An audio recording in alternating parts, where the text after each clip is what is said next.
Okay, folks, before I go on to talk about emergency generators, I did want to mention these other little products. These are a catalytic heater, and you can see that they are attached to one of those small propane bottles. And these catalytic heaters, you actually can't see the flame. You light them up and then you can't see the flame, but they produce an awful lot of heat. If all you need is to heat a small space for emergency heat, and I use this one in my boondocker camper out there, which you can see. And I go when I'm going on 3 or 4 day trips or going visiting friends or family. I have my own place to stay. That's got a bed in it and everything like that. And I use these little catalytic. I use this little catalytic heater to heat that up, and it's actually will run you out of there. It gets so warm. These are a little bit less safe. You need to monitor them because they do get tipped over easy. Pets can get into them. Kids can knock them over. But if all you need is just emergency heat for a very small space, these little catalytic heaters that run off these small propane bottles, one of those propane bottles will get you through, probably 3 nights of very cold weather before you have to replace them. So those are also good and not very expensive. You can get one of those for, I think they're running about $60 now. Not bad. Sometimes you can find them even cheaper. Okay, let's go on to emergency power sources. Here at the cabin, you know, I have solar electric. My solar panel's up there. I have 580 watts of solar panel and a large battery bank out there in my workshop shed. And I also have a 400 watt AirX wind turbine, which you can see up there.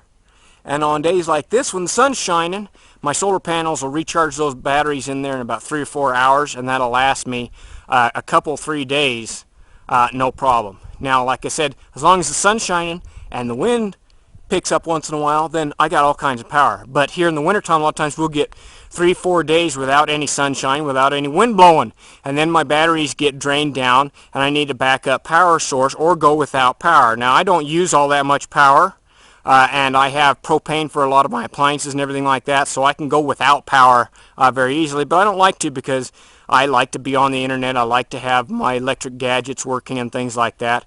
And so I have a water pump that runs off DC, and so I need to have some power. And I can cut down on my use and go a long time without the sun or wind, but it's a good idea to have another source. So what I have is generators. And I have 3 different generators. And the generators I have are all gas. This is a Champion 1500 watt. This is my main generator right here. I have now had this for 7 years. 1500 watt Champion. Not very expensive, $179 I think I paid for this. And this runs off gas. And this one here will run a microwave, a fridge, all of my work tools, power tools and things like that. It's pull start. And because it's pull start, it doesn't like to start in the wintertime, and that's been my only complaint about this, because it always starts on a couple of pulls if it's warmed up. But in the wintertime, you can pull your arm off trying to get this thing started, and it just won't start.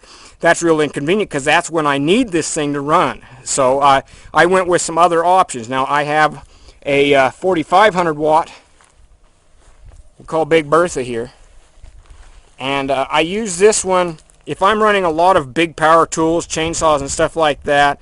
I'm doing a lot of work. This also is on wheels, and it has a handle, as you can see, and I can take this out in the field with me when I'm working if I need a lot of power.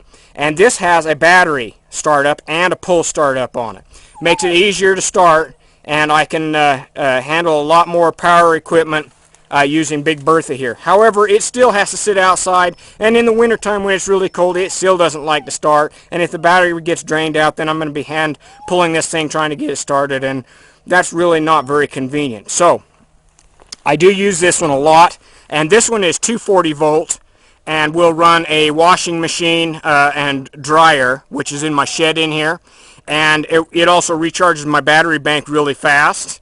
Whereas the 1500 watt is only a 110 volt, it won't run the washer and dryer. So once a week, I usually run the big generator when I'm doing laundry, and the rest of the time I use the small generator for just whatever I'm doing around the house. Primarily, I use it for starting up a microwave to heat a meal or something like that, and to recharge my batteries. Now, the unit that I really like, which I just got, is this Hyundai. And you can see it's kind of an odd looking, alien looking thing. Actually looks like a suitcase. Okay? This is a 2200 watt Hyundai. Now some of you have used the Honda. These are similar in features to the Honda, but less expensive. These are about $600. A Honda generator this size will run you about $1,000 or more. So I decided on the Hyundai, which has all the same features. Now these new generators have some really nice features, especially for emergency backup power systems or off-gridders like me.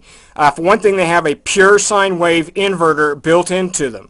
Now that's important because if you run sensitive electronic gear, or if you're running things with compressor motors like refrigerators, they like to be run off pure sine wave, and they can actually be damaged by the older generators like this that don't have a pure sine wave inverter. Now the other thing that's really nice about these is these generators use a whole lot less fuel because they are designed so that with a microprocessor that regulates the RPMs of the motor. So if you have just a few small gadgets hooked into this, it will drop the RPMs of these generators way down, so it uses very, very little fuel. To do a fuel comparison, the 1500 watt generator over here, it will run about 5 hours on a gallon of gas at 50% load. Big Bertha out there, she will only run about 3.5 hours on a gallon of gas. And the Hyundai 2200 watt will run about 9.5 hours on a gallon of gas. So a big difference. I can actually just put in a gallon of gas, and that'll usually last me a week for what I'm using on this. So you're talking, excuse me, you're talking about 50 cents a day worth of gas to run it for an entire week for your uses. Like I said, I only use it in the morning when I run a microwave and to start up my fridge to keep things cold, and then I run it again an hour in the evening usually. And only during the winter time. Other than that, I don't run generators. I usually use my solar and wind power backup system. I don't have to use generators. So this is only run during the winter time. Now what I really like about these also is they're fairly lightweight. These are only about 60 pounds. And it has a carrying handle, so I can actually take this right inside the cabin with me. No smell of gas because of the way the system's set up. As long as you don't spill gas on it, you're not going to smell any fumes or anything like that. I take it in and just set it there by my door. In the morning, I bring it out, I start it up, and do what I need to do, and then I bring it back in. That way I'm not struggling with that wintertime cold effect that has on the generator, so they won't start. These have a primer button on them, which is, I really like a primer button. When you put in gas, if you run a generator out of gas on some of these other generators that don't have a primer button, you might have problems getting to start. With a primer button, a few pushes on that and it'll usually start up. With the choke control set on choke, usually this thing will start with 1-2 pulls at the most. It always starts right up. These also have some nice features. They have some fuse panels right on the front. They have separate switches for your AC and DC. They have some both 110. They have two 110. You can see down here it has two 110 outlets. It also has a DC outlet, and I'm going to talk about that. And it has a breaker over here. If you get a spike in your power, you got a short somewhere, it'll kick off rather than damage the generator and keep running power. It'll kick off. That makes it really safe. Now, like I said, these have a built-in inverter into them. And 2,000 watts is the standard running power. That means it'll run items in general at 2,000 watts. It'll actually go up to 2,200 watts for surge power. Now, that's important because I'm going to talk about sizing your generator to handle your needs. This is a 2,000 watt. The little generator over there is 1,500 watt. It weighs a lot more and doesn't run in the wintertime. This actually produces more power, will start up in the wintertime, and has a pure sine wave inverter. So there's a big difference in these types of generators. Now on my website I'm going to get into a lot more detail on sizing the generator for what needs you have, because these generators are basically for emergency backup system. These will run a small fridge, these will run a microwave, these will run your lights, these will run all your gadgets and small appliances, but they're not going to run a washing machine or a dryer or any appliance that has a great big motor like a water pump. If you need something to run something that big, then you would be better off investing in one of the other generators like Big Bertha over there, the 4,500 watt.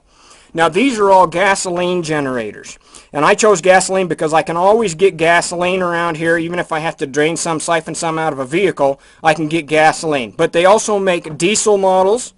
Not in these small types here, but they make smaller diesel generators, and especially for bigger generators you can get a lot of diesel, or you can get propane. You can actually get propane generators. Now, here's the difference.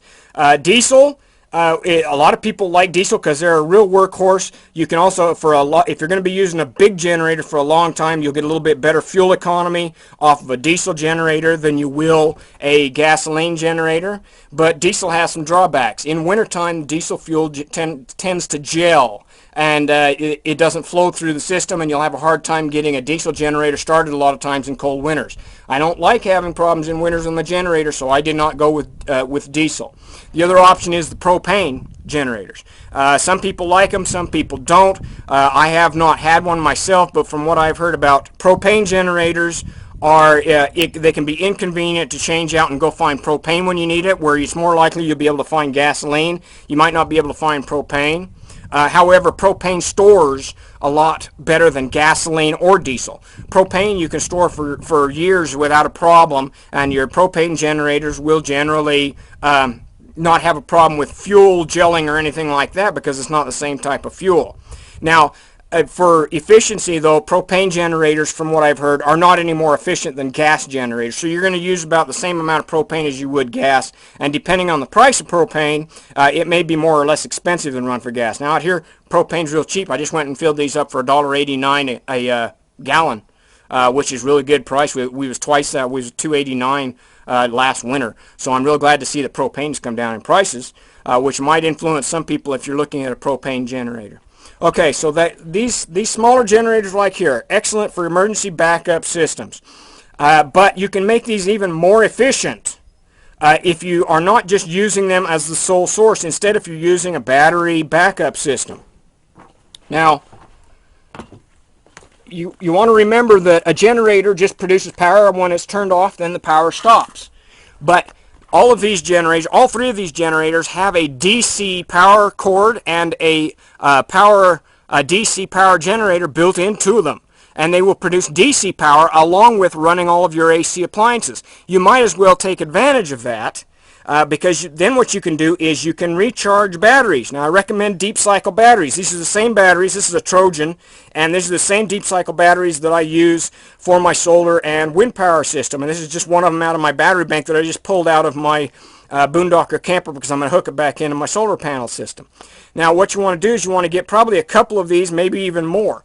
These generators have DC cords and a DC plug already built into them, so all you have to do is you can attach the wires from that generator directly to the battery, and it will monitor it so it won't overcharge the batteries, and it will charge back up your battery bank. Then you can use an inverter like this.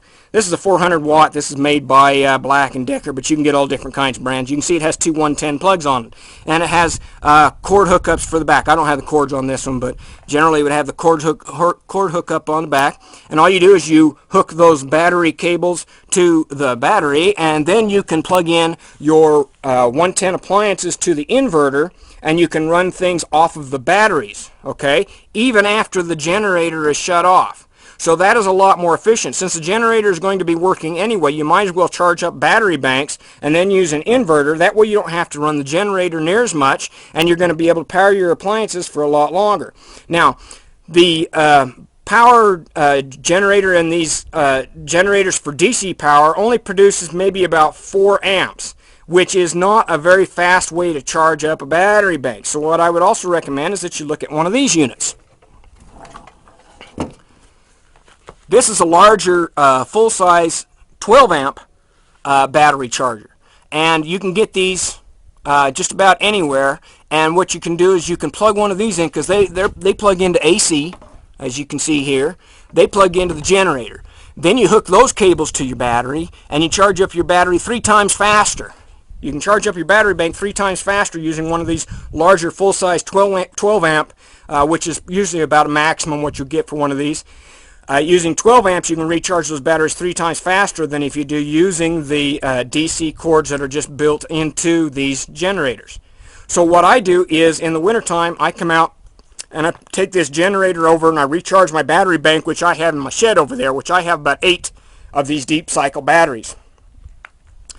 And that recharges those batteries up. So That way, if my solar panels or wind turbine isn't putting out any power, I still have my battery bank, and that will last me 2 or 3 days.